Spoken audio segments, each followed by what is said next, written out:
આત્મજ્ઞાન. અનાદિકાળથી આપણી બુદ્ધિમાં અજ્ઞાન જ છે. તો એ બધા જન્મો કેવા છે? વ્યર્થ છે. આ જન્મ પણ કેવો? વ્યર્થ. જો નથી જાણતા તો, પોતાના સ્વરૂપને નથી જાણતા તો એ પણ વ્યર્થ છે. એટલે ભગવાન કહે છે કે ઉપાય કયો બચે છે? તમે જ્યારે કશું જ છોડી શકો એવી અવસ્થામાં નથી તો હવે શું કરવું? ભગવાન કહે છે હું તો છું જ તમારી સાથે, હું તો છું. આપણે ભગવાનને છોડી દીધેલા છે, આપણે મોં ફેરવેલું છે, પણ ભગવાને આપણાથી મોં ફેરવેલું નથી. આ બીજા લોકો ના સમજી શકે. આ વેદાંતના વિદ્યાર્થી જ સમજી શકે કે ભાઈ આત્મા હોય જ. નિરાત્મા વસ્તુ કોઈ જ હોય ના શકે. આત્મા વગરની વસ્તુ, આત્મા વગરનો જીવ ક્યારેય શક્ય ના હોય. એ ઉપનિષદ ગીતાનું અધ્યયન કરનારને જ ખબર હોય. ભલે આપણે એવું માનીએ કે ભગવાન બીજે છે, ભલે એવું માન્યતા હોય, પણ છતાંય થોડીક તો સમજ આવી હોય કે આત્મા તો સર્વત્ર હોય. એટલે સવાલ એવો છે કે ભાઈ આપણે ભગવાનથી મોં ફેરવેલું છે, ભગવાને આપણાથી મોં ફેરવેલું નથી. એ વિમુખ થયા નથી, એ વિમુખ થઈ પણ ના શકે. એ સદા સર્વદા આપણી સાથે જ હોય. એટલે ભગવાન કહે છે કે તમે મોં ફેરવીને ક્યાં સાથ જોડેલો છે? તમે કોની સાથે જોડાયેલા છો? મારાથી વિમુખ થઈને તમે કોની સાથે જોડાયેલા છો? હું તમારા આત્મરૂપે રહેલો છું. તમે શેમાં જોડાયેલા છો? અનાત્મામાં. ખરું ને? ચિત્ત એટલે શું? અનાત્મા. અંતઃકરણ એટલે શું? અનાત્મા. સૂક્ષ્મ શરીર એટલે અનાત્મા. સ્થૂળ શરીર એટલે શું? અનાત્મા. પછી બહારનું જગત તો નક્કી થઈ ગયું ને કે અનાત્મા છે. એટલે આત્મા સિવાયની તમામ વસ્તુ કેવી છે? અનાત્મા.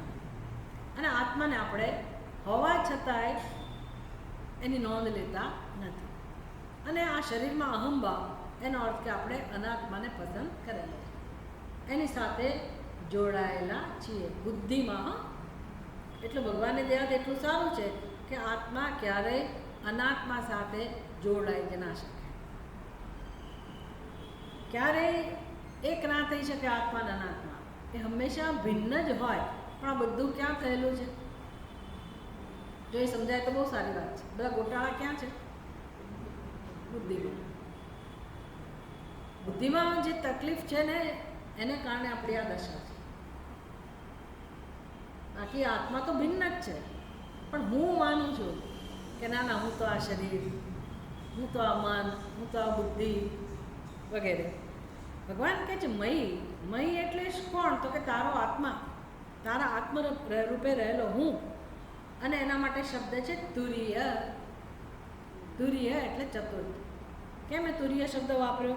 કારણ કે ઉપર 3 અવસ્થાની વાત કરી: જાગ્રત, સ્વપ્ન અને સુષુપ્તિ. એટલે હવે કઈ અવસ્થા? ચોથી, જેને તુરીય કહેવાય. ખાલી સમજવા માટે ચોથી છે નહીં. ચોથી છે નહીં. આત્મા કંઈ 3 અવસ્થાથી પર નથી. પહેલાં જ કહું કે આત્મા જાગ્રતમાં પણ છે, એટલે પહેલી અવસ્થામાંય છે, સ્વપ્નમાં બીજી અવસ્થામાંય છે, અને સુષુપ્તિ ત્રીજી અવસ્થામાં પણ આત્મા તો હોય જ. પણ ચોથી કેમ કહી? તો કે જેમાં 3માંથી એકેય અવસ્થા નથી એવું એનું સ્વરૂપ. એટલે એ જ્યારે જાગ્રતમાં હોય ત્યારે પોતે તો સ્વતંત્ર જ છે. એ તો આપણને એવું લાગે છે કે હું જાગ્રત છું, બાકી એને જાગ્રતનો કોઈ સંગ નથી. જેમ સ્ફટિક હોય, સ્ફટિક તમને ખબર હશે, સ્ફટિક કોને કહેવાય? સ્ફટિકનો પોતાનો કોઈ રંગ ના હોય, પારદર્શક હોય, શુભ્ર હોય, નિરંગ હોય. સ્ફટિકની બાજુમાં તમે લાલ રંગનું ફૂલ રાખો તો સ્ફટિક કેવું દેખાય? લાલ દેખાય. પીળા રંગનું રાખો તો પીળું. હવે કોઈને ખબર જ નથી કે સ્ફટિક કેવું છે, શું માનશે?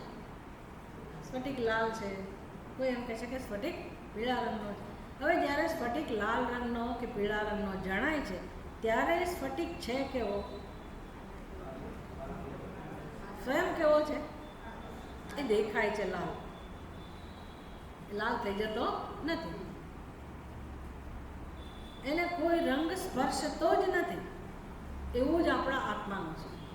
ભલે તમે બોલ કરો કે હું પાપી છું ને હું પુણ્યશાળી છું ને હું સ્ત્રી છું ને હું પુરુષ છું ને હું જન્મી છું ને હું મરવાવાળી છું ને હું સુખી છું ને દુઃખી છું, આવું તમે કેટલા યુગોથી બોલ કરતા હશો. અને તમને એ જ સત્ય જણાય છે ત્યારે પણ આત્મા સ્ફટિકની જેમ શુદ્ધ જ છે. મહાપાપી કોઈ વ્યક્તિ કેમ ના હોય, એનો આત્મા પણ અત્યંત શુદ્ધ જ છે. તો આપણો ના હોય પણ શંકા જન્મે, મારો આત્મા નહીં હોય, તમારો હશે. મને ખબર છે કે હું કોણ છું, મને ખબર છે મારા મનમાં શું કર્યું છે, બસ આ તકલીફ છે. એટલે ભગવાન કર્મયોગ બોલ કરે કે હજી કર્મ કરે. સમજવા માટે આપણી અંદર એક ઉત્સાહ હોય, તૈયારી હોય, એવી આપણી બુદ્ધિ એકાગ્ર હોય, સૂક્ષ્મ હોય, સ્થિરતા હોય, વૈરાગ્ય હોય, તો આ સમજાય, તરત સમજાય એવું છે. અને હું એ સમજુ એટલે કામ થઈ ગયું. પછી કોઈની તાકાત નથી કે મને જીવનમાં દુઃખનો અનુભવ કરાવી શકાય, ભગવાન પણ નહીં. કારણ કે એ જ ભગવાન છે, બીજો કયો ભગવાન? એ સિવાય કોઈ બીજો ભગવાન નથી. ભગવાન કૃપા કરીને પોતાના શુદ્ધ સ્વરૂપે હૃદયમાં બિરાજમાન છે, આપણે એની સામે જોતા નથી. એટલે ભગવાને કહેવું પડે છે મયી તુર્યે સ્થિતઃ, મારામાં રસ લઈને તમે આ બધું છોડો. જહ્યા એટલે સંસારને બહુ સત્યતા આપી. છોડો એટલે શું? મેં કહું છોડી શકાય એમ જ નથી, પણ છોડવું એટલે શું? જે મારું સ્વરૂપ નથી એને સત્ય માનેલું છે. અનાત્મા ક્યારેય આત્મા નથી, એને આત્મા કર્યા જ કર્યું છે. તો શરીર જે મારું નથી એને હું કહું છું. અહીંથી શરૂઆત થાય છે સંસારની. આ શરીર આપણે બનાવ્યું છે, આપણા માતા પિતાએ નથી બનાવ્યું, ખરું ને? એ તો એની જે વ્યવસ્થા છે એના ભાગરૂપે આપણને મળ્યું છે એટલું કહી શકાય. પણ છે કોનું? જેનું હોય એનું, મારું નથી. એટલે મને ખબર છે જેને સર્જ્યું હોય એનું હું હોય, એટલે એને હું તો ના જ કહેવાય ને. હું તો ના જ કહેવાય ને, શરીરને હું તો ના જ કહેવાય. એને જાણીએ સાચી રીતે કે શેમાંથી બન્યું છે, 5 મહત્વમાંથી બનેલું છે. જે અનાત્મા કહેવાય, જે જડ કહેવાય, જે દ્રશ્ય કહેવાય, એ ક્યારેય હુંનું સ્થાન ન જ લઈ શકે. એ શરીરને આપણે એક તો હું કહું છે, અને પછી એ શરીરની સાથે સંબંધિત વ્યક્તિઓ એને હું મારા કહું છું. મારા માતા પિતા, મારા ભાઈ બહેન. હવે એવું છે ને કે વ્યવહારમાં તો બધું બરાબર છે, પણ એક દિવસ તો જાણવું પડશે ને. આપણે કોઈનો અનાદર નથી કરતા, માતા પિતાનો, ભાઈ બહેનનો, સગા સંબંધીનો, સંબંધો જેટલા છે એનો અનાદર નથી કરતા, પણ વાસ્તવિકતા તો જાણવી પડે ને કે ભાઈ એ બધાને મારા ક્યાં સુધી કહી શકું? જ્યાં સુધી શરીર છે ત્યાં સુધી. તો આવા તો જેટલા શરીર લીધા હશે, બધા શરીરમાં રહીને આપણે કેટલી વાર કેટલા બધાને મારા કહ્યું હશે, હું ને મારું કહ્યું હશે. તો કેટલા વર્ષનો ખેલ છે. થોડાક વર્ષ પછી હું જ નહીં હોઉં તો મારું કોણ રહેશે? તો છૂટ્યા વગર છૂટી ગયું ને બધું, છૂટી જ જાય છે ને. કેમ? તો કે ક્યારેય મારું હતું જ નહીં, અથવા તો હું હતી જ નહીં. સત્ય કોને કહેવાય? જે ક્યારેય બદલાય નહીં, જે ક્યારેય જાય નહીં. આ શરીર તો જતું રહે છે, હું તો ન જ હોય, નક્કી થઈ ગયું. તો કોણ એને હું કહે છે? હું કહું છું. તો વાંક કોનો છે? ભૂલ મારી છે. હું અને મારું કહેવું એ ભૂલ મારી છે. એ જ સંસાર છે, બસ આમાંથી મુક્ત થવું હોય તો ભગવાન કહે છે જે હું છે એને હું કહેતા શીખો. જે ખરો હું છે, જે કાયમ તમારી સાથે છે, એને હું કહેતા શીખો. બાલ્યાવસ્થામાં, યુવાવસ્થામાં, વૃદ્ધાવસ્થામાં, જાગ્રતમાં, સ્વપ્નમાં, સુષુપ્તિમાં, પૂર્વના બધા જન્મોમાં, પછી જન્મીશું તો પણ જે મારો સાથ નથી છોડવાનો, અને જે હું જ છે, જે સ્વયં અનુભવાય છે, એને હું કહેતા શીખો. સમજી લો, ઓળખી લો. અને બધાનો હું, મારો હું તમારો હું જુદો છે. બધાનો હું કોણ છે? એ જ છે. એને ઓળખી લેવાથી આખું જગત ઓળખાઈ જાય કે ના ઓળખાય? શાંતિ થઈ જાય કે ભાઈ જગતનું રહસ્ય જણાઈ ગયું કે આ જગત શું છે, એનું સત્ય શું છે. ભલે ને જગતમાં જે બધી ઘટનાઓ બનતી હોય, બધું બદલાતું રહેતું હોય, બધું રાજા રામચંદ્રના જમાનાથી ચાલ્યું આવતું હોય, કૃષ્ણ ભગવાનના જમાનામાં જે કંઈ થયું હોય, અત્યારે જે કંઈ થયેલું હોય, એ બધું જે પણ થતું હોય એ ભલે થાય, પણ આ આત્મા ક્યારેય બદલાતો નથી અને એ મારું સત્ય સ્વરૂપ છે. આવા મારામાં મયી તુર્ય સ્થિત, તમે એમાં સ્થિરતા પ્રાપ્ત કરો, એને તમારું સ્વરૂપ જાણો અને જહ્યાત ત્યાગ તદ્ગુણ ચેતસા. જો એમાં રસ પડશે, આત્મામાં રસ પડશે, એને મહત્વ આપશો, એનું ચિંતન કરશો, તો વિષયો રહેશે જ નહીં ખરેખર.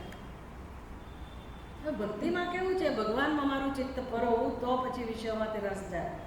એટલે હજી વિષય છે અને ભગવાન છે અને હું છું. પણ આ કેવી પ્રક્રિયા છે? તુર્યમાં આત્મ સ્વરૂપમાં મારું ચિત્ત જ્યારે હું જોડું ત્યારે વિષયોને અને આત્માને કોઈ સંબંધ જ નથી રહેતો, અને મારી અહમ બુદ્ધિ જ્યારે આત્મામાં હોય ત્યારે ચિત્ત પણ નથી રહેતું અને વિષયો પણ નથી રહેતા, એનું અસ્તિત્વ જ નથી રહેતું. એટલે કોઈ કર્મની જરૂર જ નથી રહેતી કે ચિત્ત મારા વિષયો મારા ચિત્તમાંથી દૂર જાય, કારણ કે ચિત્તની સાથે કોઈ ઓળખાણ જ નથી રહેતી. આવું છે, કારણ કે ચિત્ત રહેતું જ નથી. બંગડી એવું માનતી હોય કે આખો દિવસ રાત દિવસ આ બધા બીજા બધા અલંકારો, બંગડી કેવી રીતે ચિંતન કરતી હશે વિષયોનું? હા, સ્વામી દયાનંદજી મહારાજ બહુ સરસ કથા કહેતા. બંગડી આ બહેનોએ હાથમાં પહેરી હોય ને અને પેલી ચેન ગળામાં પહેરી હોય, પછી બે વચ્ચે સંવાદો થયા કરે, એ કલ્પના કરે બેઠા બેઠા કે ચોક્કસ આની વચ્ચે સ્પર્ધા થતી હશે. ચેનને થતું હશે કે આ ગૃહિણી લોકોનું ધ્યાન ના જાય, ચેન લૂંટાતી હોય એટલે બરાબર આમ કવર કરીને રાખે, ઢાંકીને રાખે. એટલે એમ થાય જો હું ગળામાં છું અને લોકો મને જોતા નથી. અને બંગડી કેવી આગળ પડતી જાય છે, કેવી આગળ આવે છે, કેવી એની શોભા દેખાય છે, અને આમ એ જ કામ કરતી એવું લાગે. એને બંગડીની ઈર્ષા આવે.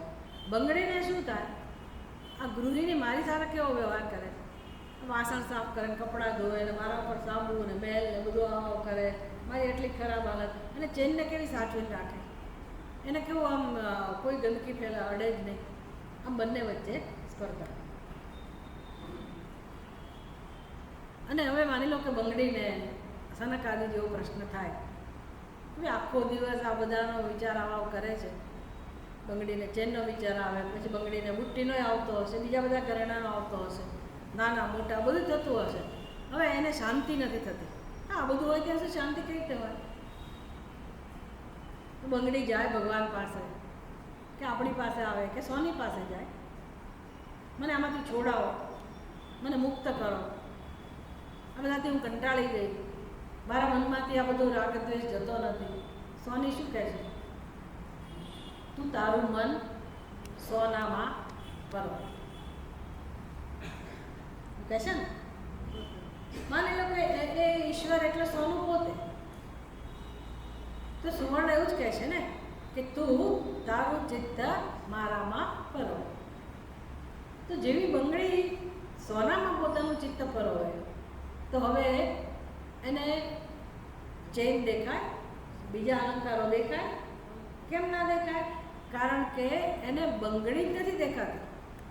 હું બંગડી છું એ ખ્યાલ જ જતો. કેમ? તો કે હવે શું બની ગઈ? શું બની ગઈ?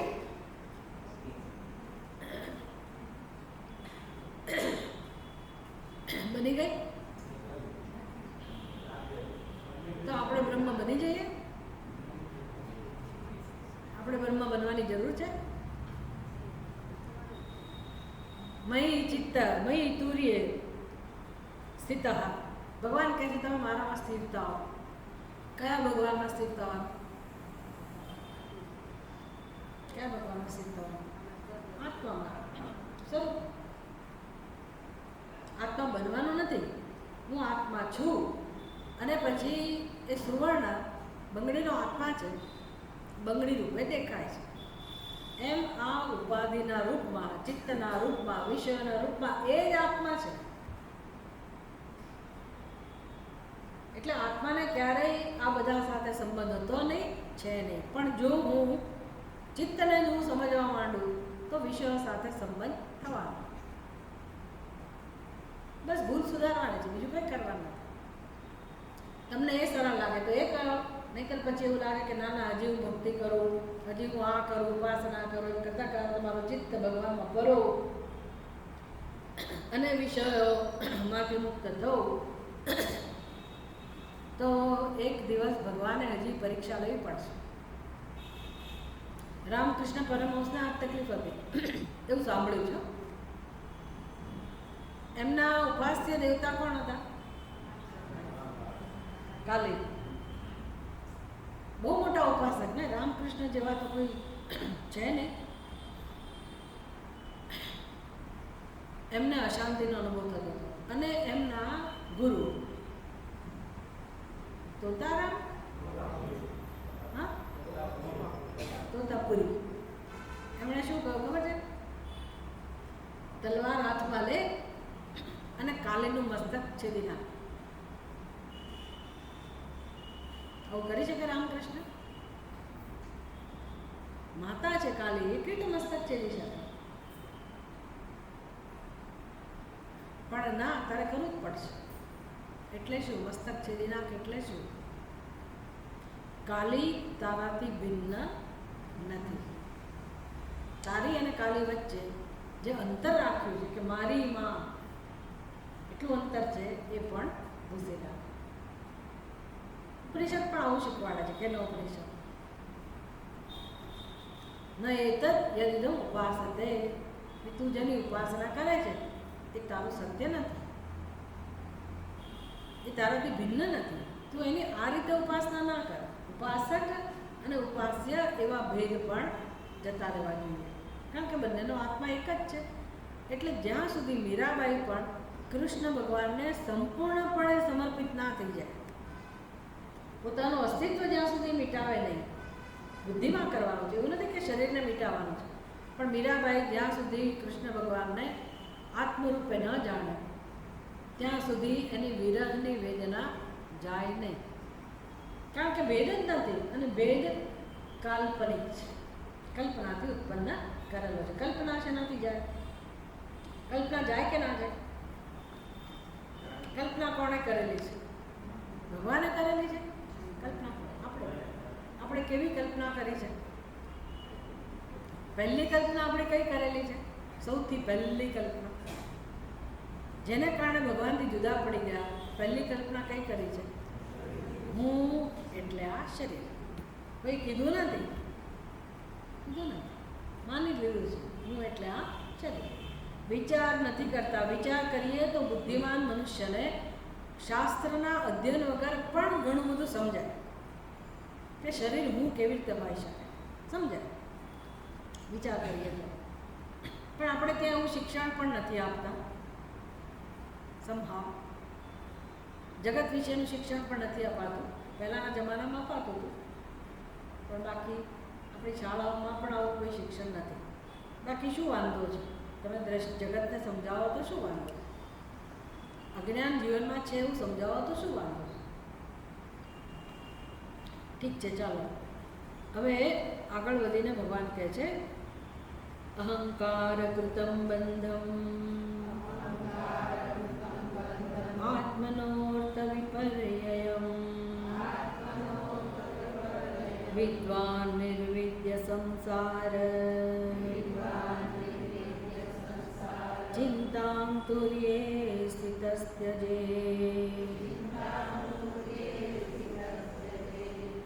વિદ્વાને શું કરવું જોઈએ? એટલે કે સનકાદી મુનિઓએ, જિજ્ઞાસુઓએ શું કરવું જોઈએ? પહેલાં તો આ બંધનના સ્વરૂપને સમજવું જોઈએ કે આપણને જે દુઃખ અનુભવાય છે એનું કારણ શું છે, બંધન કેવી રીતે પ્રાપ્ત કરવું છે, એની ઉત્પત્તિ કેવી રીતે થઈ છે એ સમજવું જોઈએ. આવું સમજવું એ પણ મોટું જ્ઞાન છે, ઘણી મોટી સમજ છે. શેનાથી બંધન થયું છે? ભગવાન કહે છે અહંકાર કૃતમ બંધમ. બંધન માટે જવાબદાર કોણ છે? આપણે જ. અહંકાર એટલે આપણી બુદ્ધિમાં જે આપણા વિશેનો છે ખ્યાલ છે તે. બસ એ અહંકાર એકવાર સમજાયો એટલે અહંકાર બધી જ કલ્પના કરશે. એને સ્થાન મળી ગયું, એણે સામ્રાજ્ય જમાવી દીધું અને એણે શું કર્યું ખબર છે? પોતાની સ્થાપના કરી. જેવી અહંકારે મારી બુદ્ધિમાં એ ગોઠવાઈ ગયો કે હું એટલે આ શરીર. એટલે હવે એ શું કરે? અહંકાર. અહંકાર એટલે કોઈ તત્વ નથી, હા, સમજી લો, કોઈ દ્રવ્ય નથી. અહંકાર એટલે માત્ર ખ્યાલ. જેમ દોરડા વિશે ખ્યાલ બંધાયો કે આ સર્પ છે, તે સર્પ શું કરે? હવે ખ્યાલ શું કરે? ત્યાં સર્પનો દેખાડે. બીજું શું કામ કરે?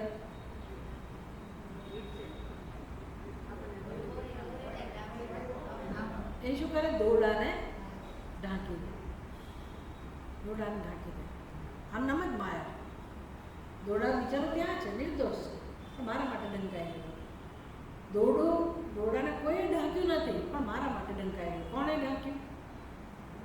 મને આંખમાં કે તણકલું છે એટલે દોરડો નથી દેખાતું? કોણે ઢાંક્યું? મારી બુદ્ધિમાં દોરડા વિશેનો જે નિર્ણય છે કે આ સર્પ છે, બસ એ નિર્ણયે દોરડાને ઢાંકી દીધું. એમ આનંદ સ્વરૂપ બ્રહ્મને, પરમાત્માને, આત્માને, જે શિવ સ્વરૂપ છે, એને કોણે ઢાંકી દીધો છે? હું આ દેહ છું એ ખ્યાલે. બરાબર સમજી લેજો. આપણી બુદ્ધિમાં જે આ ખ્યાલ છે હું વિશેનો, કે હું એટલે આ શરીર, બસ એ ખ્યાલથી જ મારું આનંદ સ્વરૂપ, પૂર્ણ સ્વરૂપ ઢંકાઈ ગયું છે. પરમાત્મા ઢંકાઈ ગયો છે.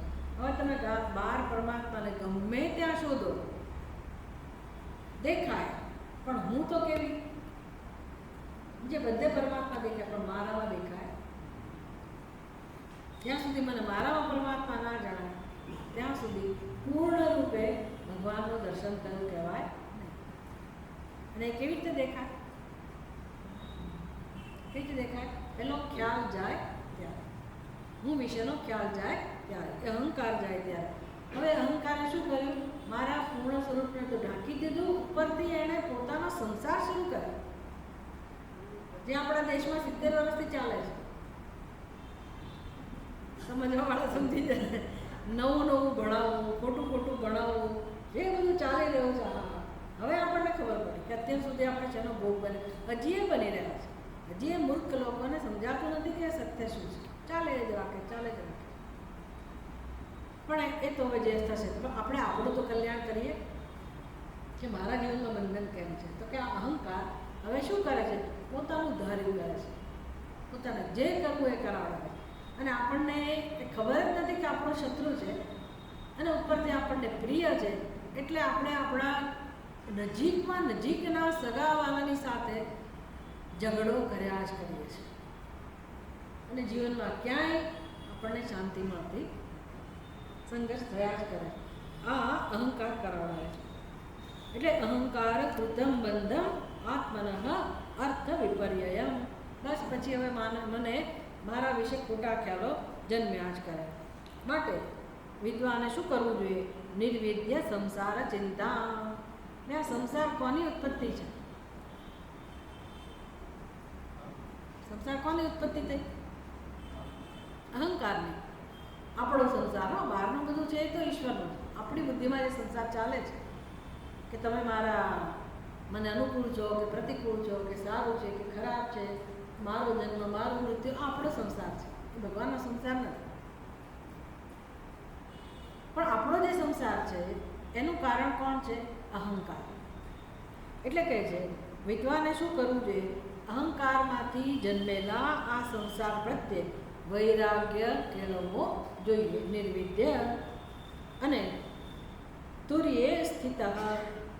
તુર્ય એટલે કે આત્માને જાણવાનો પુરુષાર્થ કરીને સંસાર ચિંતા ત્યજે. હવે સંસારની ચિંતા છોડવી જોઈએ. એટલે કે વિષયોનું ચિંતન થાય છે ને, અને સંસાર ચિંતા જ કહેવાય. એટલે પરિવારની ચિંતા હોય, સ્વજનોની ચિંતા હોય, આપણી બીમારીની ચિંતા હોય, વૃદ્ધાવસ્થાની ચિંતા હોય, મારું શું થશે. અત્યારે તો લોકોને હું માનું છું ત્યાં સુધી ઘણું સમજાઈ ગયું હશે કે ગમે તેટલા પૈસા હોય તો પણ વૃદ્ધાવસ્થામાં જો કોઈ ધ્યાન રાખનારું ના હોય તો દુઃખ નિશ્ચિત છે. પૈસા હોવાથી કંઈ સુખી થઈ જવાતું નથી. સ્વજનો હોવાથી સુખી થઈ જવાય છે તો પણ નથી થઈ જવાય. એટલે ચિંતા તો રહેવાની કે વૃદ્ધાવસ્થામાં મારું શું થશે. ઘણા લોકો ચિંતા ના કરે, બરાબર છે, પણ હંમેશ માટે આ બધામાંથી, બધી ચિંતામાંથી મુક્ત થવું હોય તો કયો ઉપાય છે? આત્મચિંતન. એટલે આત્મચિંતન, મારું ચિંતન કરીને, મને જાણીને સંસાર ચિંતા ત્યજે, સંસારની ચિંતાને છોડો. આમાં ભક્તિ પણ આવી જ ગઈ, ઘણું બધું જ્ઞાન પણ આવી ગયું. મારો ભગવાન જોઈ લે છે, એ ભક્તિ થઈ. અને જ્ઞાન શું થયું કે આપણે નાનામાં નાની ઘટનામાં પણ નિરીક્ષણ કરતા શીખીએ કે ભગવાનની યોજના પ્રમાણે બધું સરસ રીતે થાય છે. ભગવાન ધ્યાન રાખનારો છે અને જેટલી શ્રદ્ધા હોય એ પ્રમાણે આપણે ઓળખી શકીએ છીએ કે ભગવાન આપણને કોઈ પ્રકારે કોઈ મુશ્કેલી પડવા દેતો નથી. એ ભક્તિ રીતે પણ આપણે ચિંતા છોડી શકીએ. પણ અહીંયા તો જ્ઞાનની વાત છે. છેલ્લો શ્લોક. યાવાનાર્તદીપુંસઃ ન નિવર્તેત યુક્તિભિઃ જાગર્ત્યપિ સ્વપ્નજ્ઞઃ સ્વપ્ને જાગરણં યથા.